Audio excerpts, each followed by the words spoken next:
I can see the tremor in Michael's hands as he sets down the coffee cup, the ceramic clinking against the saucer like a nervous tell in a poker game. He thinks I don't notice these things anymore, thinks the old man's mind has gone soft around the edges. That's exactly what I've been counting on. "Dad, we need to talk about the Henderson contract," he says, his voice carrying that careful tone people use with children and the mentally unstable. "I've been handling it while you've been struggling." Struggling. That's the word he's been using around town, around the office, around anyone who'll listen. Michael Garrett, 38 years old, my only son, has been telling people his father has dementia. Early onset, he says, with just the right amount of concern creasing his forehead. Tragic, really. A brilliant businessman reduced to confusion and memory lapses. The irony is that my memory has never been sharper. I lean back in my office chair, the same burgundy leather Chesterfield I've occupied for 23 years, and watch him squirm. Outside the floor-to-ceiling windows of Garrett Construction's executive suite, the Chicago skyline stretches toward Lake Michigan, every beam and girder a testament to what this company has built, what I built. From a two-man operation working out of my garage to a firm that's put up half the commercial buildings in the northwest suburbs. The Henderson Project, I repeat slowly, adding just enough uncertainty to my voice to maintain the charade. Remind me about the details, son. The relief that washes over his face is almost comical. He thinks he's in control now, thinks he's successfully maneuvered his doddering father into a corner where he can take over the family business.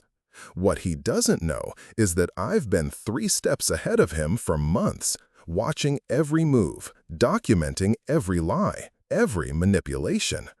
"It's the shopping complex in Schaumburg," Michael explains, pulling out his phone to show me documents I helped draft myself. $32 million project. I've been working directly with their team since you started having those episodes. Episodes. Another one of his favorite euphemisms. The episodes that never happened. The confusion that was carefully orchestrated. The memory lapses that were really just me gathering evidence of my son's true character.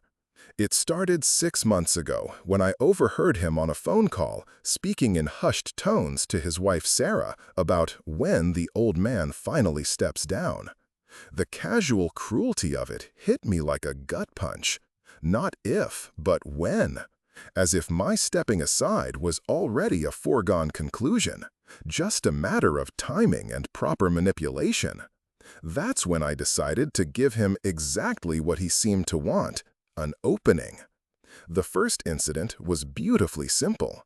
During a client meeting with the Riverside Mall renovation team, I pretended to forget the project manager's name, calling him Johnson instead of Jackson 3 times in a row. Michael jumped in smoothly, apologizing for his father's long day and taking over the presentation. I watched from the corner of my eye as he exchanged meaningful glances with his wife, saw the little nod she gave him. The plan was already in motion. Within a week, Michael was having quiet conversations with our office manager, Linda, about keeping an eye on Dad and making sure important documents didn't get misplaced. He started showing up to meetings I hadn't invited him to, introducing himself as the company's operational director, a title I'd never given him. When clients called, he'd intercept the calls, explaining that his father was having one of his difficult days. The genius of his approach was its subtlety. He never directly accused me of being incompetent. Instead, he painted himself as the devoted son, reluctantly stepping up to protect both his father and the family business. The concerned looks, the gentle redirections, the way he'd place his hand on my shoulder and speak just a little too loudly, as if I were deaf as well as senile.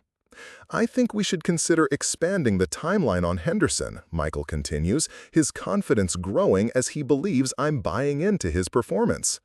"Give ourselves more room to maneuver. I've already spoken with their financing team about adjusting the payment schedule." This is news to me, and not the good kind. The Henderson contract has penalty clauses for delays that could cost us nearly $2 million. Michael knows this, or he should know this, because he helped negotiate those very clauses when we landed the job 8 months ago. "What kind of adjustments?" I ask, letting a slight tremor creep into my voice. "Nothing major," he says quickly, but I catch the way his eyes dart away from mine. "Just some flexibility on the delivery dates. Professional courtesy." Professional courtesy, right. What he's really done is locked us into a contract that heavily favors the client, probably in exchange for some kind of kickback or side deal. It's exactly the kind of short-sighted thinking that would have bankrupted this company 20 years ago. My phone buzzes with a text from Linda. Board meeting moved to 3 p.m. All members confirmed. The board meeting I called without telling Michael, the one where I'll be presenting 6 months' worth of evidence showing exactly how he's been undermining both me and the company. "Dad, there's something else we need to discuss," Michael says, his tone shifting to something more serious. "Sarah and I have been talking, and we think it might be time to consider some changes to your role here." Here it comes, the moment he's been building toward for months. What kind of changes? Well, maybe something more advisory. You could still come in, still be part of the company, but without the day-to-day stress of running operations. It might be better for your health. My health. The health of a 62-year-old man who runs 5 miles every morning, whose last physical showed blood pressure better than most men half his age, whose mind is sharp enough to have caught every one of my son's lies and manipulations. "I've actually been thinking about that myself," I say, watching his face light up with what he thinks is victory. "Maybe it's time to step back a little." The transformation is immediate. His posture straightens, the nervous energy disappears, and for a moment, I see the man he could have been if he'd focused on building something instead of scheming to take it away. "I'm glad you're open to it, Dad. I know this isn't easy, but I think it's the right thing for everyone." The right thing for everyone. Not for the 47 employees who depend on this company for their livelihoods. Not for the clients who've trusted us with multi-million-dollar projects. Certainly not for me, the man who spent 2 decades building something meaningful from nothing. "There's just one thing I need to take care of first," I tell him, standing up from my chair with a deliberate slowness that's become part of my act. "A board meeting this afternoon. Routine stuff, mostly financial reports." Michael nods absently, already mentally rearranging the office, already planning his new empire. He has no idea that I've spent the last 3 months carefully documenting every conversation, every altered contract, every undermining comment he's made to clients and employees. Private investigators aren't just for divorce cases. Sometimes a father needs to know exactly what kind of man his son has become. The evidence is damning. Phone calls recorded with full legal disclosure, emails recovered from the company server, financial records showing the side deals he's been negotiating without board approval. Enough to not only block his takeover attempt, but to potentially press charges for fraud and breach of fiduciary duty. But that's not what this is really about. This isn't about the money or even the company. This is about watching my son, the boy I taught to throw a curveball and took to Cubs games every summer, transform into someone I barely recognize. This is about understanding that somewhere along the way, I failed as a father so completely that my own child could look me in the eye and lie without flinching. "I'll let you get ready for your meeting," Michael says, already moving toward the door. "We can talk more about the transition later this week." After he leaves, I sit alone in my office, staring out at the skyline that's been my view for over 2 decades. The weight of what I'm about to do settles on my shoulders like a familiar burden. In 3 hours, I'll walk into that boardroom and systematically destroy my son's future with this company. I'll present evidence that will likely result in his termination and possibly criminal charges. I'll prove that the Devoted Son Act was just that, an act designed to steal what I've spent my life building. The hardest part isn't what I'm going to do to Michael. The hardest part is admitting what I've already done to myself. Because somewhere in the middle of building this company, raising this family, being the provider and protector that American men are supposed to be, I lost my son. Maybe it was the long hours, the missed baseball games, the phone calls that couldn't wait until after dinner. Maybe it was teaching him too well that success matters more than relationships, that winning is everything, that the ends justify the means. Or maybe this is just who he is, and no amount of fatherly guidance could have changed it. My secretary's voice comes through the intercom. "Mr. Garrett, the board members are starting to arrive."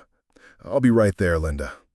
I gather the files from my desk, months of careful investigation distilled into a neat stack of documents that will change everything. As I walk toward the conference room, I think about my own father, dead now for 15 years. He was a union electrician, worked his whole life with his hands, never owned anything more valuable than a well-maintained toolbox and a paid-off house in Cicero. But he was honest, brutally, sometimes inconveniently honest. He would have been horrified by what Michael has done, but he might have been equally horrified by what I'm about to do. The conference room is already humming with conversation when I enter. 5 board members, 3 of whom I've worked with for over a decade, plus our company attorney and the external auditor I quietly brought in last month. They all know this isn't a routine meeting, though they don't yet know exactly what they're walking into. "Gentlemen, thank you for coming on short notice," I begin, taking my seat at the head of the table. I have some concerning information to share about recent activities within the company. For the next hour, I methodically present the evidence. Financial irregularities in the Henderson contract that could expose us to significant liability. Unauthorized communications with clients that misrepresent company policy. Documentation showing that Michael has been actively working to undermine confidence in my leadership, not out of genuine concern for my health, but as part of a calculated plan to force me out. The room grows quieter as the presentation continues. These are business people, and they understand the implications immediately. This isn't just about family drama. This is about potential fraud, about fiduciary responsibility, about protecting the company and its shareholders. The most troubling aspect, I conclude, is the deliberate spreading of false information about my mental state. My son has been telling clients, employees, and business partners that I'm suffering from dementia. This is not only untrue, but represents a deliberate attempt to manipulate the succession process for his own benefit. The silence that follows is deafening. Bob Martinez, our longest-serving board member, clears his throat. "Ray, this is very serious. What are you asking us to do?" "I'm asking you to do what's best for the company. Michael can no longer be trusted in any position of authority here. His actions have potentially exposed us to millions of dollars in liability and have damaged relationships with key clients." "But he's your son," says Patricia Williams, the only woman on the board and usually the voice of moderation in these discussions. "Yes," I reply simply. "He's my son. And that's exactly why this is so important. I won't allow family loyalty to compromise the integrity of this company or the livelihoods of our employees." The vote, when it comes, is unanimous. Michael's termination is effective immediately, and the board authorizes me to pursue whatever legal remedies might be necessary to protect the company's interests. As the meeting breaks up and board members file out with grim expressions and muttered conversations, I remain seated at the table, staring at the stack of evidence that has just destroyed my relationship with my only child. My phone rings. It's Michael. "Dad, I just got a call from Linda. She said you're having some kind of emergency board meeting. What's going on?" The concern in his voice sounds genuine, and for a moment, I almost believe it myself. This is the trap of loving someone who's proven themselves untrustworthy. Every interaction becomes a question of whether this time, finally, they're being real. "Michael, I need you to come to the office. Conference room. Right now." "Is everything okay? You sound strange." "Just come to the office, son. The 20 minutes it takes him to arrive give me time to think about how this conversation will go. I've played out dozens of scenarios in my mind, but the reality is that nothing can prepare you for the moment when you have to look your child in the eye and tell them you know exactly who they are. When Michael walks into the conference room, his nervous energy is back. The confident man who thought he was taking over the company has been replaced by someone who senses that the game has changed. "Dad, what's going on?" Linda looked like someone died. I gestured to the chair across from me. The same chair where he sat 6 months ago when he first started this campaign to push me out. "Sit down, Michael." He sits, and I can see him taking in the formal setting, the scattered documents, the gravity of my expression. "I want you to know that I've never suffered from dementia," I begin, my voice steady and clear. "My memory is perfect. I remember every conversation, every lie, every manipulation you've used over the past 6 months. The color drains from his face so quickly, I'm momentarily concerned he might faint. "Dad, I don't know what you're talking about. The Henderson contract modifications that could cost us $2 million in penalties, the unauthorized communications with clients, the systematic campaign to convince everyone that I'm mentally incompetent." I slide a folder across the table. "It's all documented. Every phone call, every email, every conversation with employees and clients." Michael opens the folder with shaking hands, his face growing paler as he scans the documents inside. "This was a test, son, and you failed." "Dad, please, I can explain." "Explain what? That you've been planning to steal my company? That you've been telling people I have dementia? That you've been making deals that could bankrupt us?" I lean forward, studying his face. "Or maybe you can explain how the son I raised, the boy I taught about integrity and hard work, turned into someone who could look his father in the eye and lie without hesitation." Michael's hands are trembling now, the folder scattered across the table between us. I thought you were really sick. I thought I was protecting the company." "No, you didn't. You saw an opportunity and you took it. The question is why?" For the first time in months, maybe years, I see something real in my son's expression.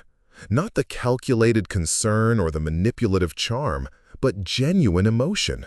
Fear, shame, desperation. "Because I was tired of waiting," he says quietly. "Tired of being the son of Ray Garrett instead of just being someone on my own. Tired of knowing that no matter what I accomplished, it would always be your company, your legacy, your success." The honesty hits me harder than any of his lies, because buried in that explanation is a truth I've been avoiding for years. Somewhere along the way, I stopped seeing Michael as his own person and started seeing him only as an extension of myself, as the heir to something I'd built. "So, you decided to take it? I decided to earn it. I thought if I could prove I was ready to run things, if I could show that I was protecting the company when you couldn't, by lying about my mental state, by making deals that could have destroyed everything I've worked for." Michael slumps in his chair, and for a moment he looks like the little boy who used to sit in this same conference room during summer vacations, playing with toy trucks while I worked. "I messed up, Dad. I know I messed up, but I was desperate. Sarah's been talking about wanting another baby, and her medical bills from last year wiped out most of our savings. The house payment, the car payments, the credit cards, I felt like I was drowning." Another piece of the puzzle falls into place. Financial pressure, the stress of maintaining a lifestyle that requires success. The American dream turned into a monthly payment schedule that demands constant hustle and advancement. Why didn't you come to me? Why didn't you just ask for help? Because asking for help from your father when you're 38 years old feels like admitting you're a failure. And there it is, the core of American masculinity wrapped up in a single sentence. The idea that needing help, especially from your father, is somehow an admission of inadequacy. The pressure to be self-sufficient, to be the provider, to never show weakness or vulnerability. I've felt that pressure my entire adult life. The difference is that when I felt it, I had nothing to steal. I had to build something from scratch, had to earn every dollar and every client through sweat and competence.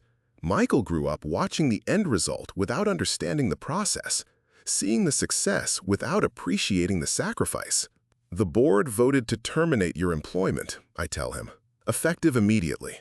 Michael nods, as if he expected this outcome. Are you going to press charges? It's a fair question. The evidence I've gathered would certainly support criminal charges for fraud and embezzlement. The board would be within their rights to pursue full prosecution. That depends on you. What do you mean? I mean you have a choice to make. You can accept responsibility for what you've done, help us clean up the mess you've made with the Henderson contract, and walk away quietly. Or you can fight this, deny the evidence, and force us to take this public. Michael stares at the documents spread across the table, his future reduced to a stack of papers that chronicle his betrayal. If I cooperate, what happens then? Then you figure out who you want to be when you're not trying to be me. The conference room falls silent, except for the distant hum of traffic on the street below.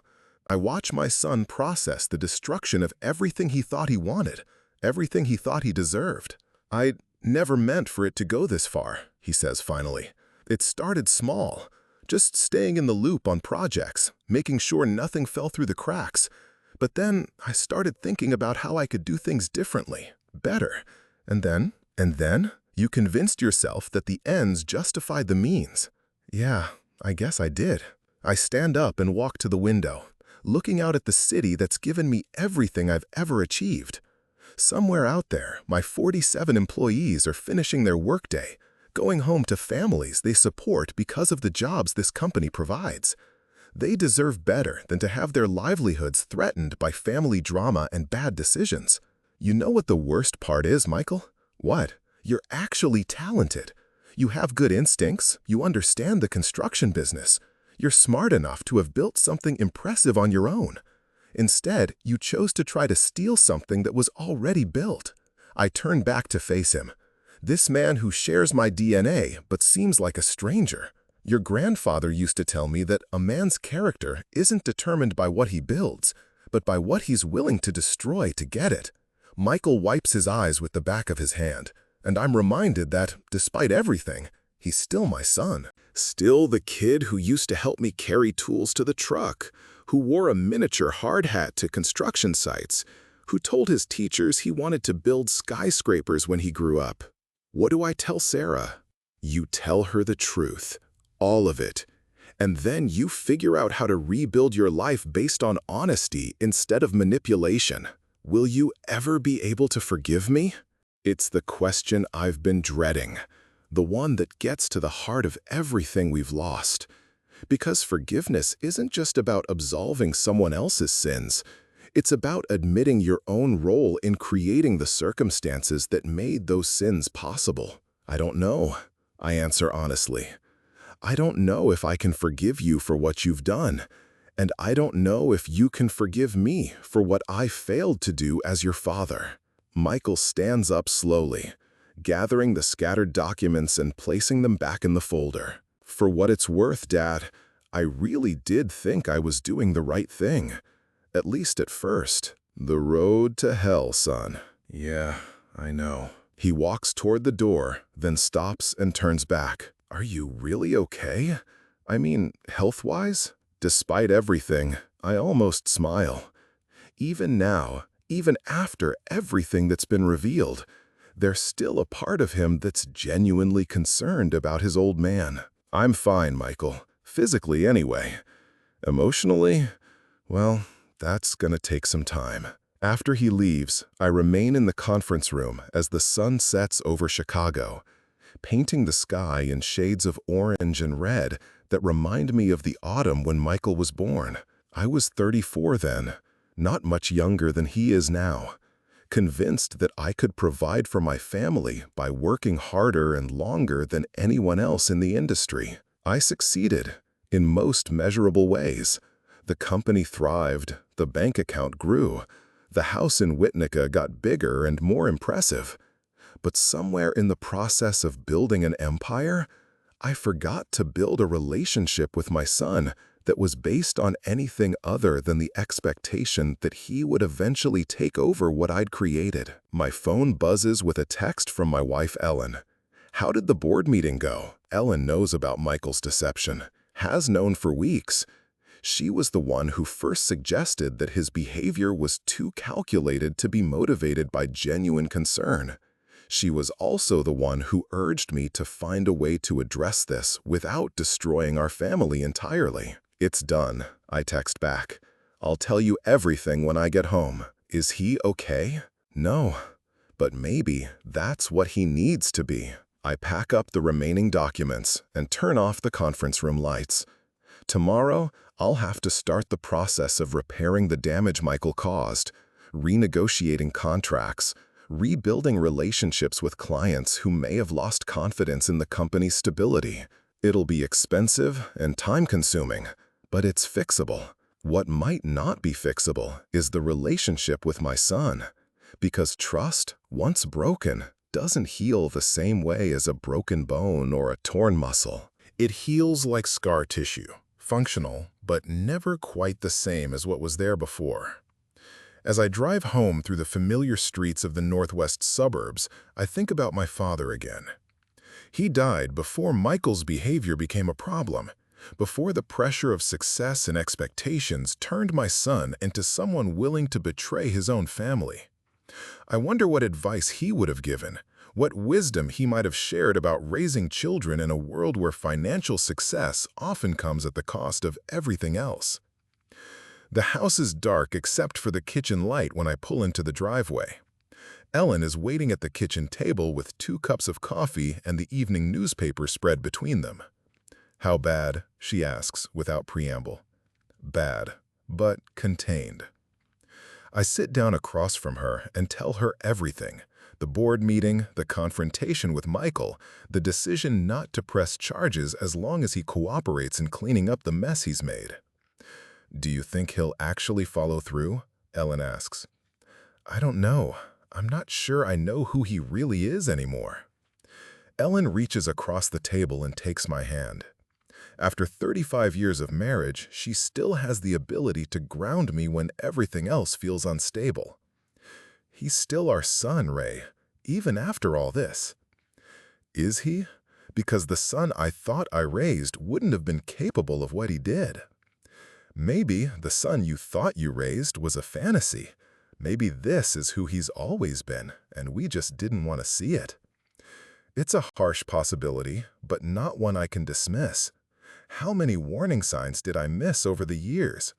How many small compromises and ethical shortcuts did I overlook because he was my son and I wanted to believe the best about him? Or maybe, Ellen continues, this is who he became because of the pressure we put on him to live up to something he never chose for himself. That possibility is even harder to bear.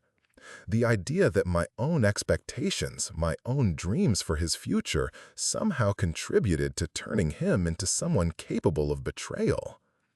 "Sarah called this afternoon," Ellen says, "before the board meeting. She wanted to know if we were free for dinner this weekend." "What did you tell her?"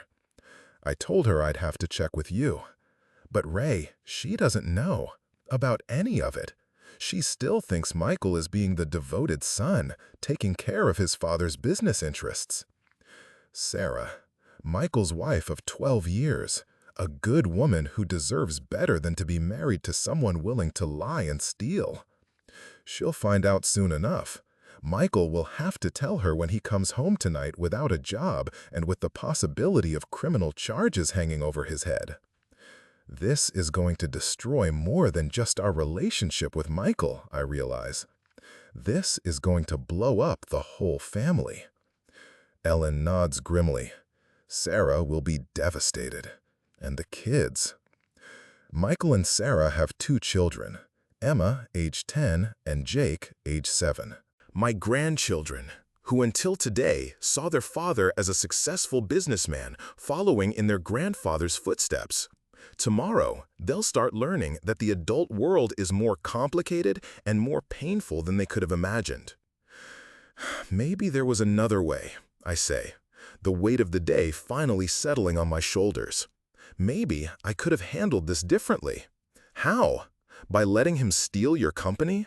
By allowing him to continue lying to clients and employees? By being a better father 20 years ago? By teaching him that success isn't the only thing that matters? By showing him that there are some lines you don't cross, even when you're desperate? Ellen squeezes my hand tighter. You can't take responsibility for every choice he's made, Ray. At some point, he became an adult and started making his own decisions. But the guilt remains. Because no matter how you rationalize it, when your child goes wrong in such a fundamental way, you can't help but wonder what you could have done differently. My phone rings. It's Michael. "I told Sarah," he says without preamble. His voice sounds hollow, defeated. "About everything." "How did she take it?" "About as well as you'd expect. She's talking about taking the kids to her mother's for a while, to think things through." The collateral damage continues to spread. A marriage under stress, children displaced from their home, a family torn apart by greed and betrayal. "Michael, I want you to know that I take no pleasure in any of this." "I know, Dad. I know this isn't what you wanted. What I wanted was a son I could be proud of. What I wanted was to build something together, to create a legacy that would benefit your children and their children. You still can, just not with me." The resignation in his voice is total. He's not fighting anymore, not trying to justify his actions or minimize the consequences. He's simply accepting that he's destroyed something that can't be rebuilt. There's still a chance to make this right, Michael. Not with the company, but with your family, with Sarah and the kids. Is there? How do you make something like this right? The same way you make anything right. One honest conversation at a time. One good decision at a time. One day at a time. You really think there's hope for me? It's a question that goes to the heart of everything. Forgiveness, redemption, the possibility of change. I want to believe there's hope for my son. Want to believe that people can learn from their mistakes and become better versions of themselves. I think there's hope for anyone willing to do the work, I tell him. The question is whether you're willing to do it. After we hang up, Ellen and I sit in silence for a long time. Outside, the suburbs of Chicago settle into their nightly rhythm. Porch lights coming on. Families gathering for dinner. Children being called in from play. The ordinary progression of American family life. The same pattern I've been part of for over 30 decades. But tonight feels different. Tonight feels like the end of something that can't be recovered. "What happens now?" Ellen asks. "Now I try to save the company and you try to save the family. And if the family can't be saved?"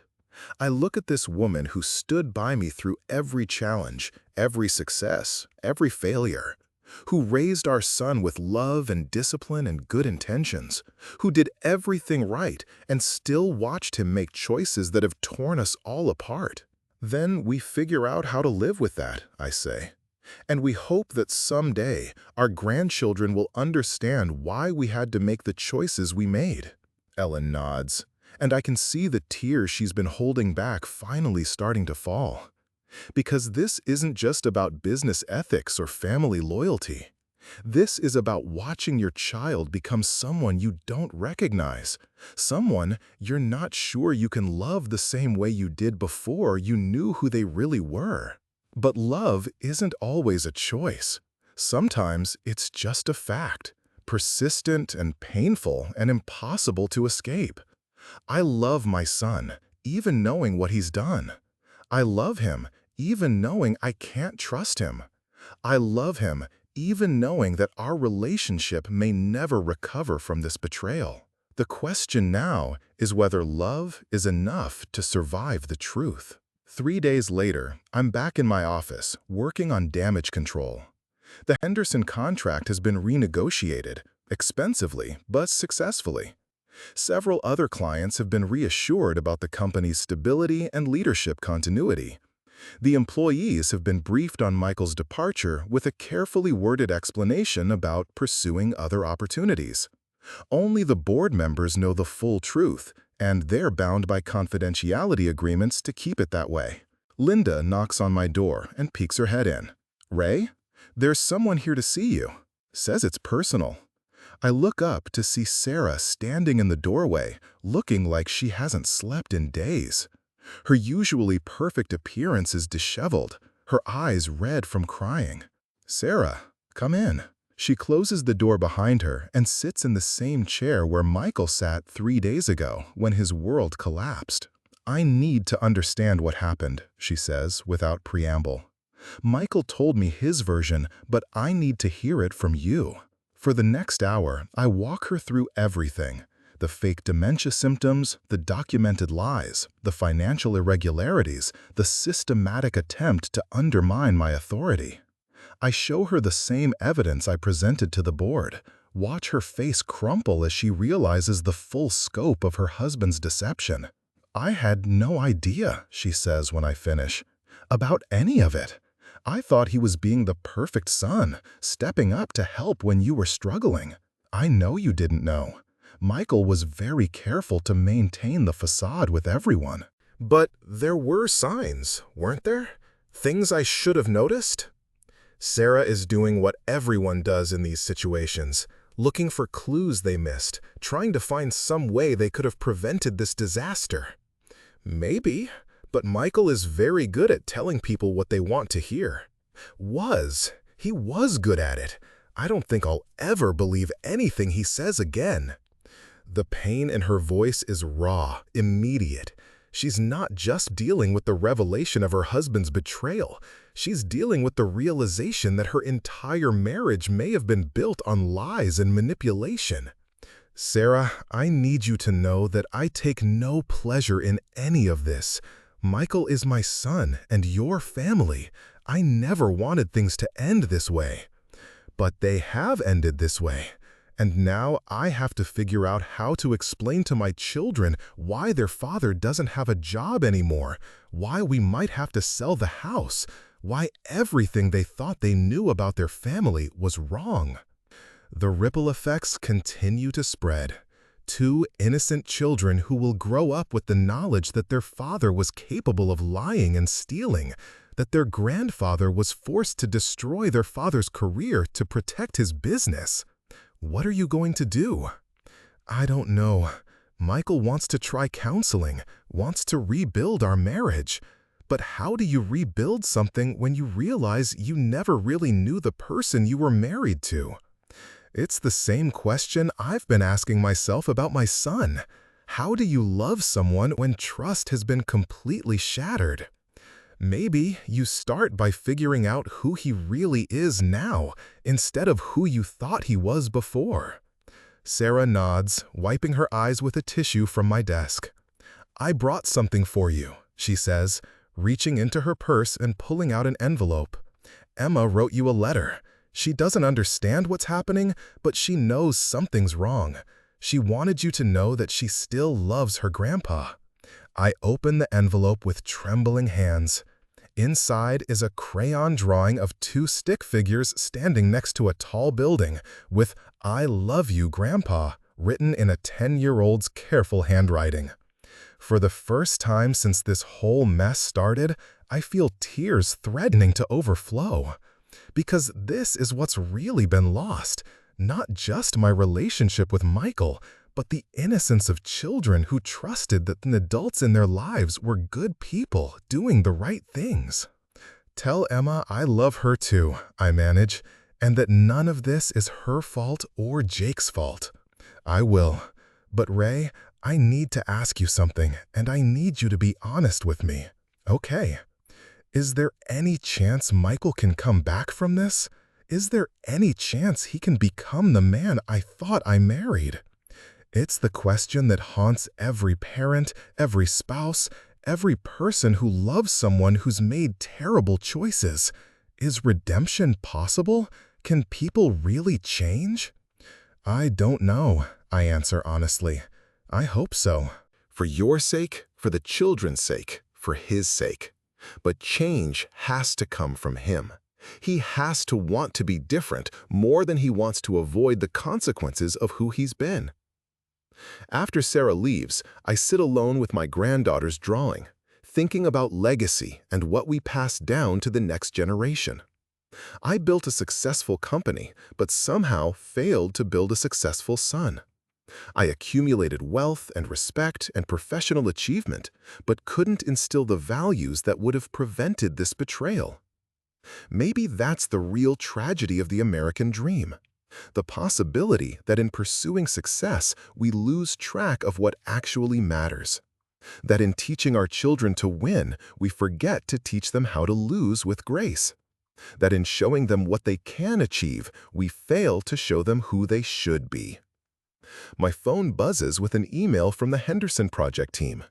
The contract modifications have been accepted and construction can begin on schedule. The company will survive this crisis, will continue to build and employ and contribute to the community I've served for over 2 decades. But as I read through the technical specifications and timeline adjustments, I can't shake the feeling that I've won a battle while losing something much more important. The business is secure, but the family is fractured. The professional legacy is intact, but the personal legacy is in ruins. Over the following weeks, I fall into a new routine. Days are spent managing the company's recovery, rebuilding client relationships, and ensuring that Michael's departure doesn't create any operational gaps. Evenings are spent with Ellen, both of us navigating the strange new reality of having a son who's no longer welcome in our professional lives and barely hanging on in our personal ones.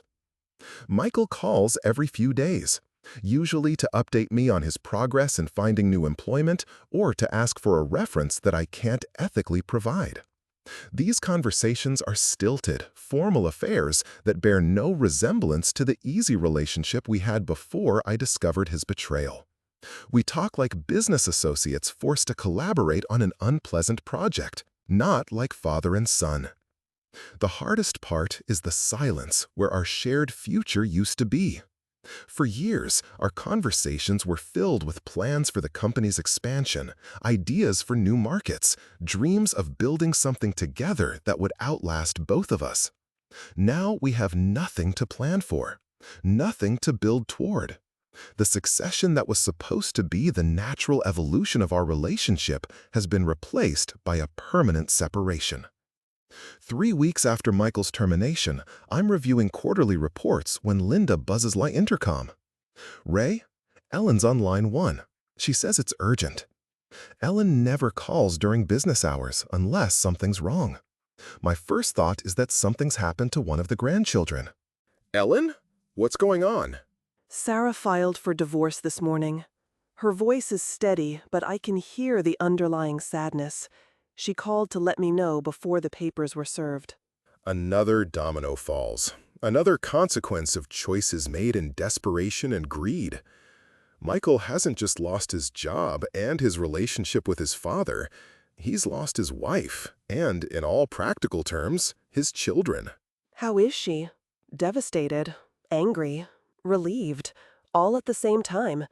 She said she couldn't keep living with someone she doesn't trust, couldn't keep wondering what else he might be hiding.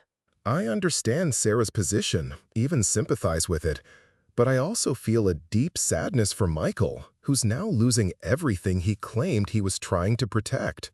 The financial pressure that drove him to betray his family has been replaced by the financial devastation of divorce, child support, and unemployment.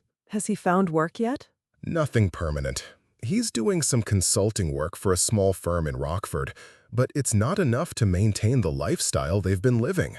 The irony is bitter.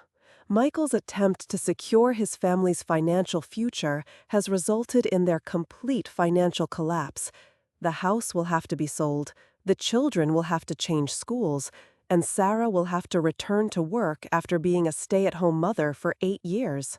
Ellen, I've been thinking about something. What? Maybe I was too harsh.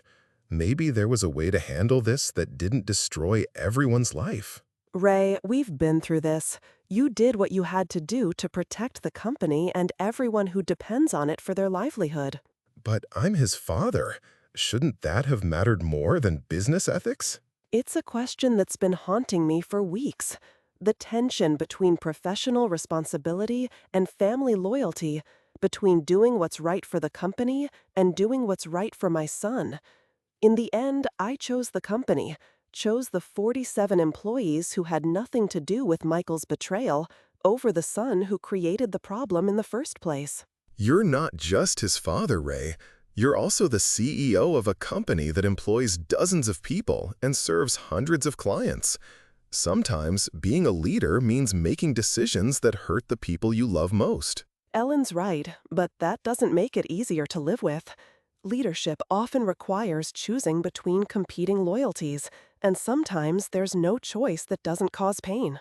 That evening, I drive through my old neighborhood in Cicero, past the house where I grew up, past the corner tavern where my father used to stop for a beer after work. The neighborhood has changed. The houses are smaller than I remember, the cars older, the sense of prosperity more fragile. But it's still recognizably the working-class community that shaped my understanding of what it means to be a man, a father, a provider. I park outside my childhood home, now occupied by a young Hispanic family with children playing in the front yard. The father is working under the hood of an older sedan, his tools spread out on a blanket beside the car. His wife calls to him from the front porch, and he wipes his hands on a rag before walking over to help her with grocery bags. It's a scene of ordinary domestic cooperation, the kind of partnership my parents had, the kind Ellen and I built during our early years when money was tight and success was measured in small victories rather than quarterly reports. I think about the advice my father would have given about Michael's situation. He was a practical man who believed in second chances, but also in consequences. He would have been horrified by Michael's betrayal, but he also would have found a way to separate the sin from the sinner. My phone rings. It's Michael. Dad, can we talk? I mean, really talk, not just the business updates. What do you want to talk about? Sarah served me with divorce papers today. His voice is raw with pain and exhaustion. This is the sound of a man who's lost everything, job, wife, children, future, and is finally beginning to understand the true cost of his choices. I'm sorry, son. Are you? Really? It's a fair question. Am I sorry that Michael is suffering the consequences of his actions, or am I sorry that his actions created a situation where these consequences were inevitable? I'm sorry that it came to this. I'm sorry that your children are going to grow up in a broken home. I'm sorry that Sarah is going through this pain. And yes, I'm sorry that you're hurting. But you're not sorry you destroyed my life. I didn't destroy your life, Michael. You did that yourself when you decided to lie and steal instead of asking for help. But you could have handled it differently. You could have given me a chance to make it right. What chance? You had 6 months to make it right, and instead you made it worse. You had dozens of opportunities to come clean, and instead you doubled down on the lies. The anger in my voice surprises me. I thought I'd worked through these emotions, thought I'd reached a place of rational detachment. But talking to Michael brings back all the hurt and disappointment of discovering that my own son was capable of such calculated betrayal. I know I screwed up, Dad. I know I made terrible choices. But I'm still your son, are you? Because the son I raised wouldn't have been capable of what you did. The words hang in the air between us, harsh and final. I've said what I've been thinking for weeks, given voice to the doubt that's been eating at me since this whole mess began. Maybe the son you raised was never real, Michael says quietly. Maybe I've always been someone you didn't want to see. Maybe. Or maybe you became someone different when the pressure got too intense. What pressure? I had everything handed to me. A job, a future, a legacy. What pressure could I possibly have felt? The pressure of living up to something you never chose for yourself. The pressure of being Ray Garrett's son instead of being Michael Garrett's. The pressure of inheriting a dream instead of building your own. I'm thinking out loud now, trying to understand not just what Michael did, but why he did it. Trying to find some explanation that makes sense of how a seemingly good man could make such destructive choices. You think this is your fault? I think it's both our faults. I think I put expectations on you that were unfair, and I think you handled those expectations in the worst possible way. For the first time in weeks, we're having an honest conversation, not the careful dance of accusation and denial, but a real discussion about what went wrong and why. Dad, I need you to know something. When I started this whole thing, when I first pretended you were having memory problems, I really believed I was protecting the company. I thought if I could just prove I was ready to take over, everyone would see that the transition was natural and necessary. But it escalated. It escalated because it worked. Clients started dealing with me directly. Employees started coming to me with problems. Board members started treating me like the heir apparent. And I liked it. I liked being seen as the competent one, the one in charge. So you kept pushing. I kept pushing until I couldn't stop, until the lies became so complicated that telling the truth would have exposed everything. It's a classic pattern of deception. Small compromises that lead to larger ones, minor lies that require major lies to sustain them. Michael didn't wake up one morning and decide to steal my company. He made a series of increasingly poor choices, each one designed to cover up or justify the previous one. Michael, I need to ask you something, and I need you to be completely honest. Okay, if I hadn't caught you, if I hadn't been pretending to have dementia, how far would you have taken this? The silence stretches for nearly a minute. When Michael finally answers, his voice is barely above a whisper. I don't know. I really don't know. Maybe until you died. Maybe until I convinced the board you were completely incompetent. Maybe until I found a way to have you declared mentally unfit. The honesty is brutal, but it's also liberating. Because now I know exactly what I was dealing with, exactly how far my son was willing to go to get what he wanted. That's what I was afraid of. Dad, I want you to know that I hate who I became. I hate that I was capable of even thinking about doing something like that to you. But you were capable of it. That's what I can't get past. Not just that you did it, but that you were capable of doing it. I know it changes everything between us. It changes everything between you and everyone. Sarah, the kids, me, Ellen. You've shown us all that you're capable of betraying the people who love you most when it serves your purposes. So what happens now? Do I just disappear? Do I move away and start over somewhere else? It's tempting to say yes, to suggest that Michael take his damaged character and broken promises somewhere far away where they can't hurt anyone else. But he's still my son, still the father of my grandchildren, still someone who might be capable of redemption if he's willing to do the work. What happens now is that you figure out how to earn back even a small portion of the trust you've destroyed. You get counseling, you find honest work, you become a good father to your children, even if you can't be a good husband to Sarah anymore. And us? Is there any chance for us? I think about my granddaughter's drawing, still hanging on my office wall. I think about the father who raised me to believe in second chances and the possibility of redemption. I think about the man I want to be versus the man I sometimes have to be. I don't know, Michael. I honestly don't know.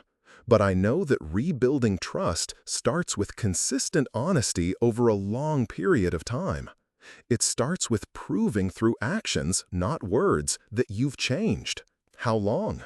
Years, maybe decades, maybe never. That's the thing about trust. Once it's broken, it heals on its own timeline, not yours.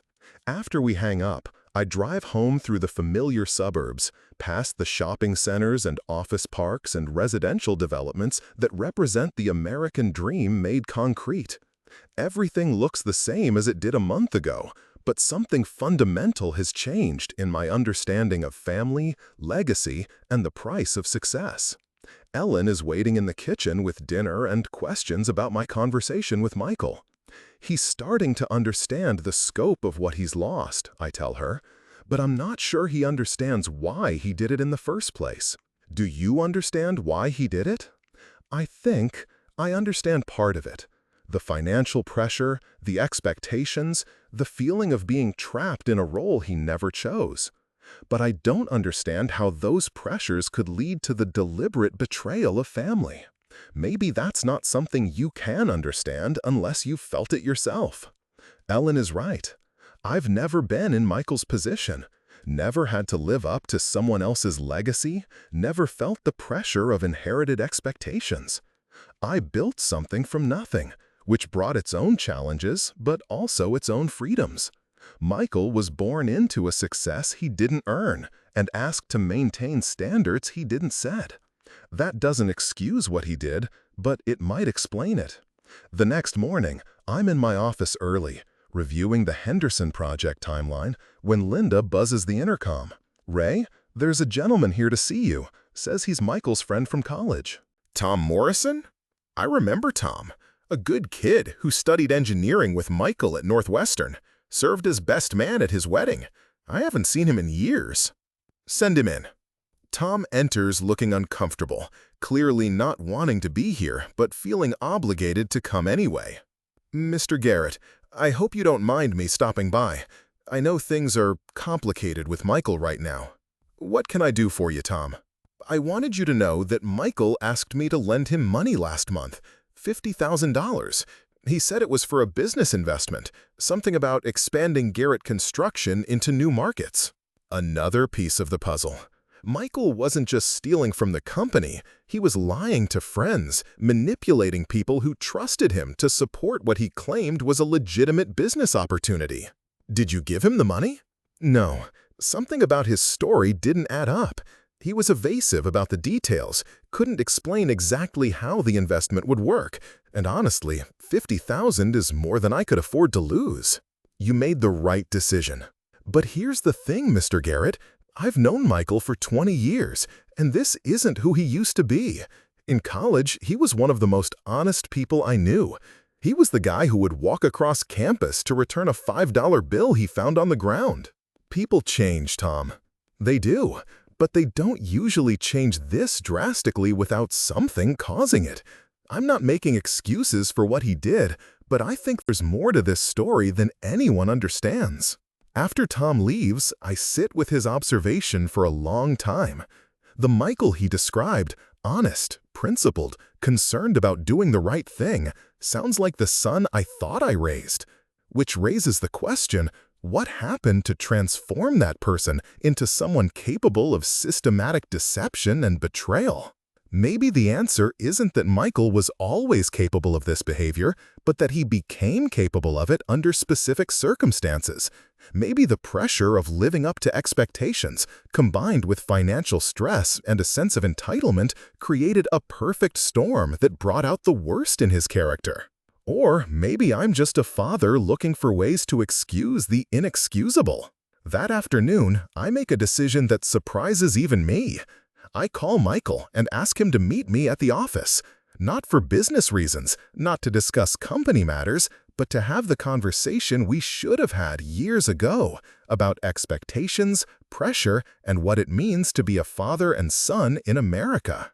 Michael arrives, looking wary, uncertain about why I've asked him here. His appearance has deteriorated over the past month. He's lost weight, his clothes are wrinkled, his usual confident demeanor has been replaced by something that looks like defeat. "Sit down, son." He takes the same chair where this whole mess began, where he first tried to manipulate me into believing I was losing my mind. "I've been thinking about something Tom Morrison said when he stopped by this morning." Michael's face pales. "Tom came here? He wanted me to know about the $50,000 you tried to borrow from him. Another lie, another manipulation." "Dad, I can explain." "I'm not interested in explanations right now. I'm interested in understanding. Tom said you used to be one of the most honest people he knew. So what happened? What changed you from that person into someone who could look his father in the eye and lie without flinching?" Michael is quiet for a long time, staring out the window at the city skyline.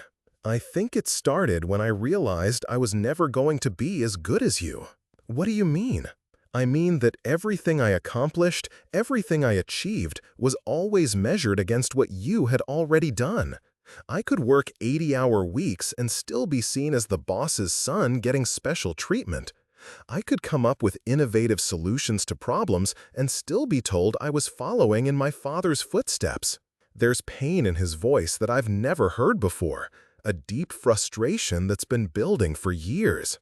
I never meant for you to feel that way. I know you didn't, but that's how it felt. Like I was living someone else's life, working towards someone else's goals, trying to fill shoes that were never made for my feet. So you decided to take the shoes instead of finding your own. I decided that if I was never going to get credit for my own accomplishments, I might as well get credit for yours. It's a twisted logic, but I can see how someone might arrive at it under the right circumstances. The frustration of never being seen as an individual, the pressure of inherited expectations, the feeling that success is predetermined rather than earned. Michael, I want you to know something.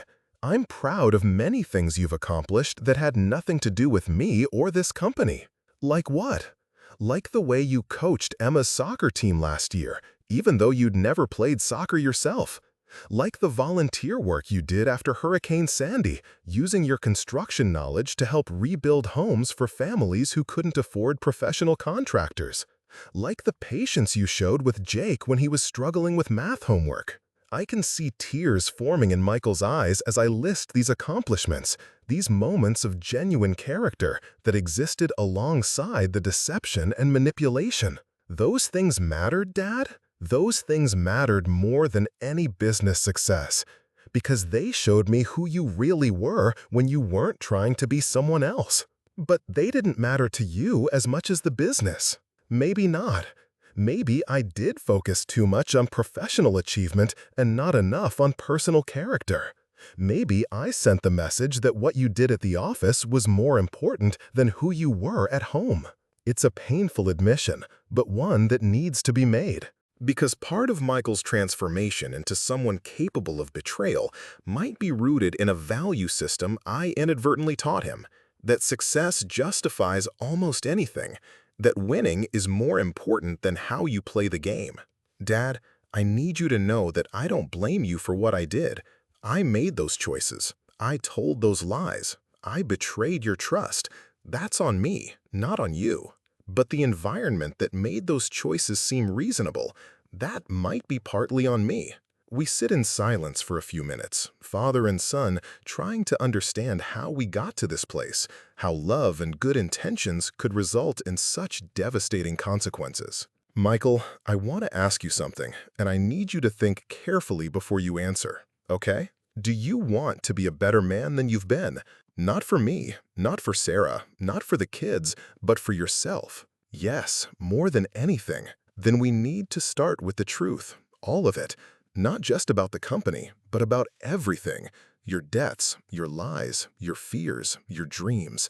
Everything that led you to make the choices you made. For the next 2 hours, Michael tells me everything. The credit card debt that spiraled out of control. The pressure to maintain a lifestyle that required more income than he was earning. The fear that asking for help would be seen as weakness. The gradual rationalization that led him to believe that stealing was somehow justified. It's a story of small compromises that grew into large betrayals, of financial pressure that led to moral collapse, of a man who lost sight of who he wanted to be in pursuit of what he thought he needed to have. By the time we finish talking, it's dark outside. The office building is empty, except for the security guard and the cleaning crew. Ellen has texted twice asking when I'll be home for dinner. Michael, I want you to understand something. This conversation doesn't change the consequences of what you did. You still can't work here, I still can't trust you with business responsibilities, and you still have to face the legal and financial consequences of your choices. I understand. But it does change how I see you, not as someone who's fundamentally bad, but as someone who made terrible choices under pressure, someone who might be capable of making better choices in the future. What does that mean for us? It means we start over, not as business partners, not as professional colleagues, but as father and son. It means I help you find counseling, help you rebuild your relationship with your children, help you become the man you want to be rather than the man you thought you had to be. Michael breaks down completely then, sobbing with the kind of raw emotion that comes from months of suppressed guilt and shame and fear. I stand up and walk around the desk, something I haven't done since he was a child afraid of thunderstorms, and put my hand on his shoulder. It's going to be okay, son. Not today, maybe not this year, but eventually. If you do the work, if you make better choices, if you focus on becoming someone your children can be proud of, it's going to be okay. 6 months later, I'm sitting in the same office, reading a letter from Michael. He's living in a small apartment in Rockford, working for a mid-sized construction firm, paying child support and alimony that leave him with barely enough money for rent and groceries. But he's working honestly, attending therapy twice a week, and slowly rebuilding relationships with Emma and Jake. Sarah hasn't forgiven him, may never forgive him, but she's allowing regular visitation and acknowledging his efforts to change. The children are adjusting to their new reality with the resilience that kids somehow manage to find in even the worst circumstances. The letter is simple, just a few paragraphs thanking me for not giving up on him entirely, for helping him find a therapist who specializes in men dealing with shame and failure, for the monthly phone calls where we talk about everything except business. But the last paragraph stops me cold. Dad, I know I can never undo the damage I caused, can never fully repay the trust I destroyed. But I want you to know that for the first time in years, I'm proud of the man I'm becoming instead of ashamed of the man I was. I'm not asking for forgiveness. I know that will take time, if it comes at all. I'm just asking for the chance to keep proving that people can change, that second chances matter, that your son might still become someone worthy of the name Garrett. I fold the letter carefully and place it in my desk drawer next to Emma's crayon drawing and a photo of Michael at age 10 wearing a hard hat that was too big for his head, grinning at the camera from the cab of a bulldozer. Ellen appears in my doorway, ready to go home after another long day of trying to hold the family together while I focused on holding the company together. "Good letter?" she asks, nodding toward the drawer where I placed Michael's note. "Hopeful letter. That's something at least. That's everything, actually." As we drive home through the familiar suburbs, past the shopping centers and office parks that represent our piece of the American dream, I think about legacy and what we pass down to our children. Not just money or property or businesses, but values and character and the capacity for redemption. Michael destroyed something that can never be fully repaired, betrayed trust that may never be completely restored. But he's also proving something that's equally important, that people can change, that rock bottom can be a foundation for rebuilding, that the worst thing you've ever done doesn't have to be the last thing you ever do. It's not the legacy I planned to leave my son, but it might be the one he needs to become the man his children deserve to have as a father.